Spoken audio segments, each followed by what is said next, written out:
ایک movement launch کی گئی کہ کیسے آپ نے فارمر ایسٹ پاکستان کو آزاد کر کے بنگلہ دیش بنانا ہے اور اس کے لیے ایک ماحول جو ہے وہ سازگار بنانا ہے. اس میں غالباً جو سب سے انٹرسٹنگ کتاب ہے جو میں کنڈل میں آپ کو مل جائے گی وہ ہے سسانکا بینرجی کی کتاب, جو ایک ایکس انڈین ڈپلومیٹ تھے. 1962 دسمبر میں انہوں نے اپنی کتاب لکھی اس حوالے سے, شیخ مجیب الرحمان کریشن آف بنگلہ دیش. وہ اچھا, سسانکا بینرجی کی کتاب کی جو سب سے بڑی خوبصورتی ہے وہ کہ سسانکا بینرجی کوئی ریسرچ اسکالر نہیں ہے, وہ کوئی تھرڈ پارٹی سورس سے کتابیں یا ڈاکومنٹس پڑھ کے کسی سے سنا کے جو ہے اپنی کتاب نہیں لکھ رہے. سسانکا بینرجی انڈیا کے ڈپٹی کونسل جنرل تھے ڈھاکہ میں, کیونکہ ڈھاکہ کونسلیٹ ہوتا تھا. اور سسانکا بینرجی اپنی کتاب میں ڈیٹیل سے بتاتے ہیں کہ کیسے 25 دسمبر 1962 25 دسمبر 1962 کو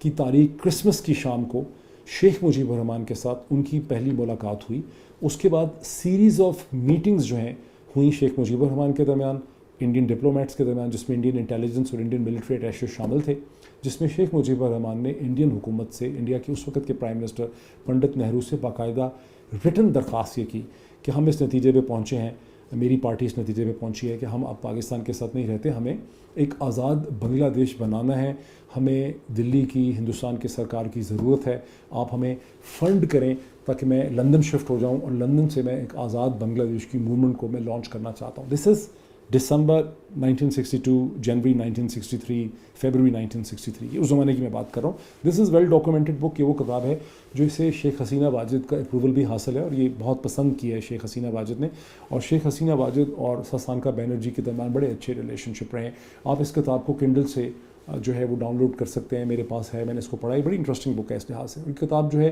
اس میں یہ کوئی پرو پاکستان کتاب نہیں ہے, اس میں پاکستان اور Punjabi army and all that گالیوں سے بھری یہ کتاب ہے جس میں بڑی نفرت کا اظہار کیا گیا ٹورڈز پاکستان. لیکن پلان یہ تھا کہ جب شیخ مجیب کی اس ریکویسٹ کو کنسیڈر کیا گیا دلی کے اندر, فورن آفس کے اندر, انٹیلیجنس کمیونٹی میں پنڈت نہرو نے اس کو کنسیڈر کیا, تو انہوں نے شیخ مجیب کو پھر یہ سمجھایا کہ دیکھیں اس سٹیج پہ اگر ہم لندن سے ایک تحریک چلائیں گے بنگلہ دیش کی آزادی کے, تو اس تحریک کو دنیا سپورٹ نہیں کرے گی, وقت سازگار نہیں ہے, پوری مغربی دنیا اور دنیا جو ہے وہ اس پرنسپل کو ایکسیپٹ نہیں کرے گی, اس آزادی کے پرنسپل کو, اور جو پاکستان ہے اس کو سپورٹ ملے گی اور ہمارا یہ سارا پلان جو ہے یہ فیل کر جائے گا. اس لیے آپ لندن شفٹ نہ ہوں, ہم مکمل طور پہ آپ کے ساتھ ہیں, ہم ہر طرح سے آپ کو مالی امداد دیں گے, ڈائریکشن دیں گے, اسٹریٹجک ایڈوائس دیں گے, ہر طرح سے آپ کی مدد کریں گے, لیکن آپ کو یہیں بیٹھنا ہے, آپ کو اپنے آپ کو پولیٹیکلی آرگنائز کرنا ہے. جب اور آپ جس طرح سے مہاتما گاندھی نے کانگریس کو آرگنائز کیا تھا اور اس کے لیے انہوں نے ایک روپیہ کی ڈونرشپ, 1 روپے کی جو ممبرشپ قائم کی تھی کانگریس کی 1930s میں, اسی بنیاد پہ عوامی لیگ کو قائم کریں. جب عوامی لیگ کی ممبرشپ لاکھوں کی تعداد میں ہو جائے گی, جب آپ پلٹن میدان میں لاکھوں کا مجمع اکٹھا کر سکتے ہوں گے اور اس کے لیے ایک پورا نیریٹو کھڑا ہو جائے گا, ایک پولیٹیکل کیمپین کھڑی ہو جائے گی, ایونٹس کریٹ ہو جائیں گے گراؤنڈ میں, پھر وہ صورتحال ہوگی جہاں جا کے ہندوستان جو ہے وہ انٹروین کر سکتا ہوگا. اور سسانکا بینرجی کی کتاب میں اس کی بہت سی ڈیٹیلز ہیں. میں چاہوں گا کہ آپ سسانکا بینرجی کی وہ کتاب, خاص کر کے چیپٹرز جس میں یہ ڈیٹیل دی گئی ہے, اس کو ضرور پڑھیں. میں نے اس کے اوپر ایک بہت ویل ریسرچ, آج سے 2-2.5 برس پہلے میں نے اس کے اوپر ایک بہت ویل ریسرچ پیس لکھا تھا جس کا عنوان ہے meeting on Christmas night, meeting on Christmas night 25 دسمبر 1962. اور یہ گلوبل ول اسپیس میگزین جس کو میں نکالتا ہوں, جس کا میں پبلشر ہوں, اس میں نے اس کو پبلش کیا تھا. آپ بڑی آسانی سے اس کو سرچ کر سکتے ہیں. میں اسکرین پہ آپ کو